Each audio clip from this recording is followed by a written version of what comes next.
Veľmi dôležitá správa z USA, dnes 19. marca 2025 prezident Trump má oznámiť, že všetky spisy Johna Fitzgeralda Kennedyho budú dnes zverejnené. Ďalšia správa z USA. Gene Hackman by odhalil Epsteinov zoznam pedofilov predtým, ako bol zavraždený. Hlboký štát ho popravuje, aby ochránil elity. Najtemnejšie tajomstvá Hollywoodu by boli odhalené, no pravda zomrela spolu s Geneom Hackmanom. Väčšina ľudí nevie, Hackman nebol len hollywoodskou ikonou, bol to sused Epstein a mal ostrov vedľa Oprah Winfrey. Ďalšie správy o rýchlom klonovaní ľudí. Je to najväčší podvod modernej doby. Z toho sú možné všetky ostatné kabalské podvody. Ani čierne, ani biele klobúky to z rôznych dôvodov neprezradia. Dobrí ľudia nebudú riskovať ublíženie sebe ani svojim rodinám a nebudú čeliť nevyhnutnému posmechu za to, že o niečom takom hovoria. Médiá zostávajú ovládané rovnakými temnými silami pomocou klonov. Aby bolo akceptované úplné odhalenie, posun musí najprv oddeliť temnotu a svetlo do rôznych časových línií a ľudské vedomie sa musí zmeniť, aby bez strachu prijalo novú realitu. Plejáďania ponúkajú úplné odhalenie mnohých tém pre každého, kto je pripravený to prijať. Aká hlboká je králičia diera? Klonovanie riadi najvyššie postavený člen satanskej kabaly. Dlhé roky to bol George Soros, ale teraz bola táto úloha odovzdaná zakladateľovi Google Larrymu Pageovi. Satanizmus narúša prirodzený poriadok a zavádza kontrolu. Elitní satanisti nepotrebujú, aby bola populácia skutočná, len poslušná. Klony môžu byť zabávači, mediálne osobnosti, svetoví lídri, členovia kráľovskej rodiny alebo obyčajní občania. Sú umiestnení do komunít, dostanú domovy a potrebné papiere. Môžu byť použité na finančný zisk, na kontrolu alebo na utajovanie zločinov, úmrtí a zatýkaní. Plejáďania nám hovoria, že medzi ľudskú populáciu sa v súčasnosti počítajú miliardy klonov a väčšina z nich je v Číne. Existuje viac ako 2000 kontrolovaných klonov, ktoré vidíme každý deň v médiách, ktoré majú implantovanú technológiu a vyžadujú špecializovaných lekárov a manipulantov. Počiatky rýchleho klonovania ľudí. NSA, Národná bezpečnostná agentúra, je spravodajskou zložkou armády, ktorá sa zaoberá získavaním havárií a mimozemskými kontaktmi. Zatiaľ čo klonovanie zvierat pochádza z rokov vedeckého výskumu, technológia používaná na rýchle klonovanie ľudí bola prijatá prostredníctvom mimozemského kontaktu. Počas Eisenhowerovho predsedníctva boli dohodnuté stretnutia s pozitívnymi aj negatívnymi skupinami. Mierové spojenectvá s plejáďanmi boli odmietnuté a namiesto toho boli uzavreté dohody zo Zetas. Zetas Obicular Sorekeš poskytol technológiu klonovania a výmenou za to armáda umožnila únosy a štúdium ľudskej fyziológie zetami. Klonovacie zariadenia. Prvé klonovacie centrá boli tajné čierne miesta NSA financované daňovými poplatníkmi na rôznych miestach po celom svete. Existujú aj súkromné zariadenia financované bohatými investormi. Klonovacie zariadenia môžu byť nadzemné stavby alebo podzemné vojenské základne DAM. V nemocniciach existujú špecifické oblasti, kde môžu klony udržiavať špecializovaní lekári. Manipulátori, majitelia, kontrolóri. Psovody. Klony nevedia, že sú klonmi, ale môžu pochopiť, že okolo nich sú lekári alebo manipulanti. Psovody, ti, čo s nimi chodia, zvyčajne pochádzajú zo spravodajských služieb alebo armády. Vedú klony z miesta na miesto a ich povinnosti sa môžu líšiť. Niekedy môže rolu manipulátora prevziať rodinný príslušník vrátane manželského partnera. Môžu existovať finančné dohody alebo hrozby, ktoré prinútia ostatných, aby s tým súhlasili. Vlastníci. Vlastníci sú bohatí jednotlivci, ktorí zaplatia za vytvorenie klonu s vysokým profilom a následne ho licencujú na použitie pre rôzne agendy. Vlastníkom by mohol byť satanista kabaly alebo len spojený s trenšumanistickou agendou. Ovládače.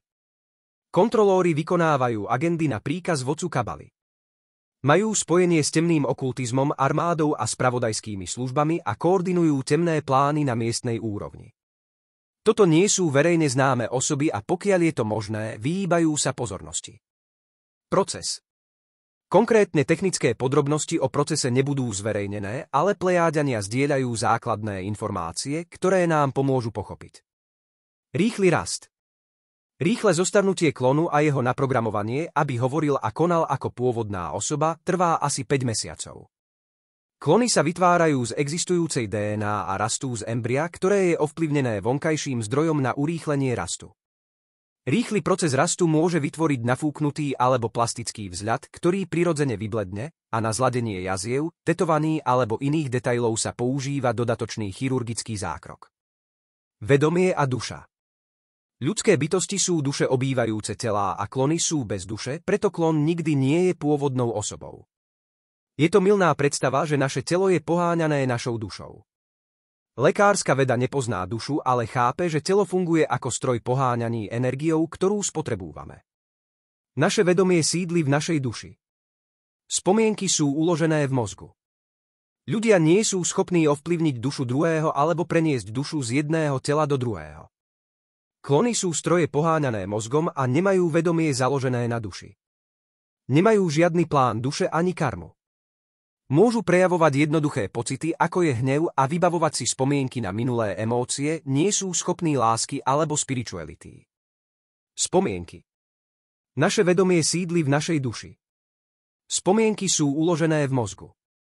Ľudia nie sú schopní ovplyvniť dušu druhého alebo preniesť dušu z jedného tela do druhého. Spomienky sa prenášajú v dátovom toku cez očnú objímku, rozšírenú technológiu na klonovanom mozgu. Oči sú primárnou oblasťou, v ktorej sa udržiava klon. Starší ľudia majú viac spomienok na programovanie, čo zvyšuje pravdepodobnosť nesprávneho zapamätania minulých udalostí. Reč a manierizmus. Špecializovaní technici naprogramujú fyzické spôsoby, hlas a rečové vzorce tak, aby zodpovedali originálu. Úroveň zložitosti závisí od zamýšľaného použitia klonu a od povedomia verejnosti o klonovanej osobe. Klon vytvorený pre zabávača by sa naučil spievať alebo tancovať rovnako ako originál. Klon používaný na politiku by sa naučil dávať prejavy rovnako ako originál. Nie presné zhody. Rovnako ako genetické dvojčatá nie sú vždy presne duplikáty, fyzické rozdiely sa môžu vyskytnúť aj pri klonovaní. Proces rýchleho starnutia vedie k nesúladu, pretože náš fyzický vzhľad nie je len výsledkom našej genetiky, ale rokov našich životných skúseností. Stres, strava a naše myšlienky a činy časom prispievajú k nášmu celkovému vzhľadu. Vlastnosti klonov. Nafúknutá tvár. Tak ako napríklad aj teraz už niekoľkatý klon pápeža Františka. Nové klony majú často nafúknutú tvár alebo plastický, neprirodzený vzhľad, ktorý časom vybledne. Môže to byť aj kozmetická chirurgia nesúvisiaca s klonovaním. Žiadna DNA. DNA je spojenie duše s telesnou nádobou. Metóda rýchleho ľudského klonovania neprenáša žiadnu DNA klonu. Žiadna reprodukcia.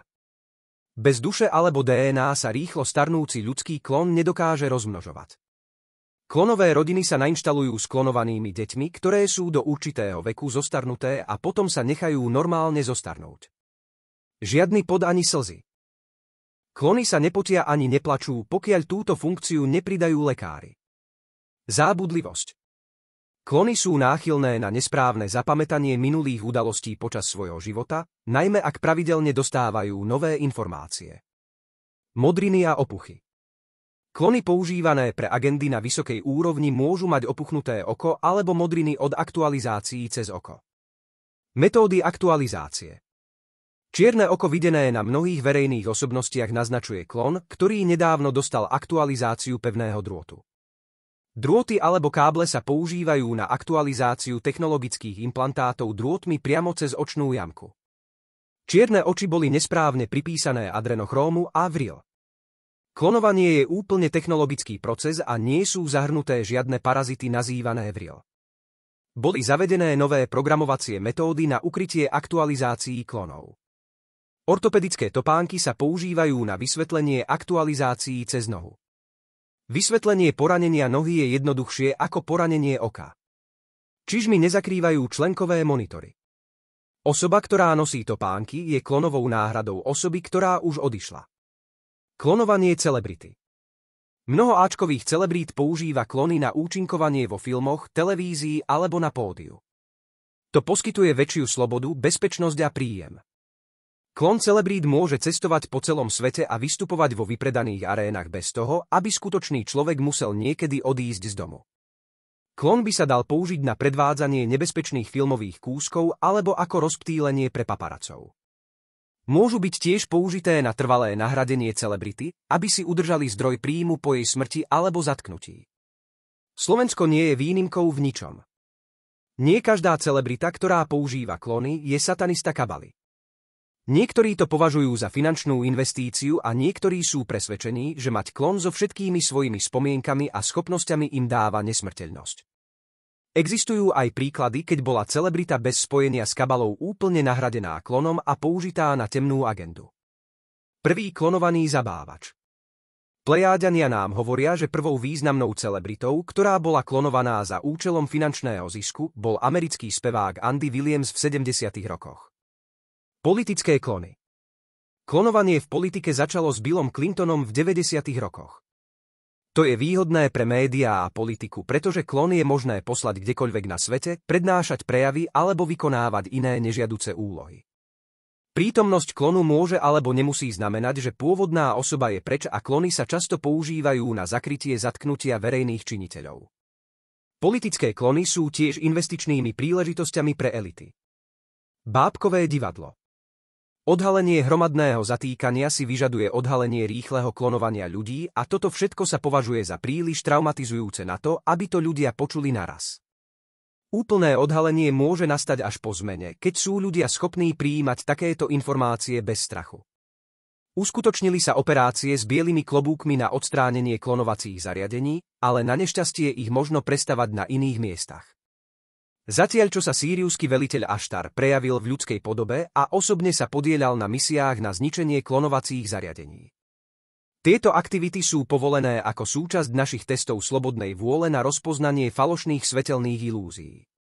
Galaktická federácia môže zasahovať do klonov a spôsobiť verejné poruchy.